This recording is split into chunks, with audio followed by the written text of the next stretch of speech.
भारताच्या संविधानामध्ये किंवा घटनेमध्ये कुठल्याही प्रकारे आदिवासी समाजामध्ये इतर समाजाला आरक्षण देण्याची तरतूद नसताना धनगर समाजाचं आरक्षण एक नाही तर 2 वेळा माननीय सुप्रीम कोर्टाने नाकारलेलं असताना या ठिकाणी काही राजकीय लोकांच्या षडयंत्रामुळं गॅझेटियरचा दाखला देत त्या ठिकाणी बंजारा आणि धनगर समाजाला पुन्हा आरक्षण मागण्यासाठी काही लोक प्रोत्साहित करत आहेत आणि राज्यभरामध्ये वेगवेगळे मोर्चे निघत आहेत।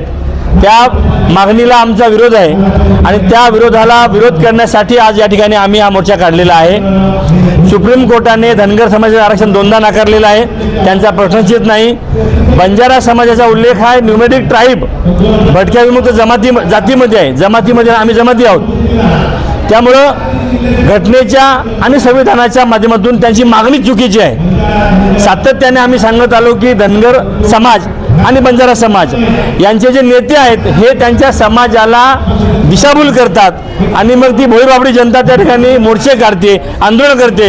मला वाटतं सरकारने त्या ठिकाणी त्यांनी समज काढली पाहिजे, त्यांना त्या ठिकाणी चांगलं नियमात काय आहे, घटनेत काय आहे, कायद्यामध्ये काय आहे याची माहिती करून दिली पाहिजे आणि ती सरकारची जबाबदारी आहे।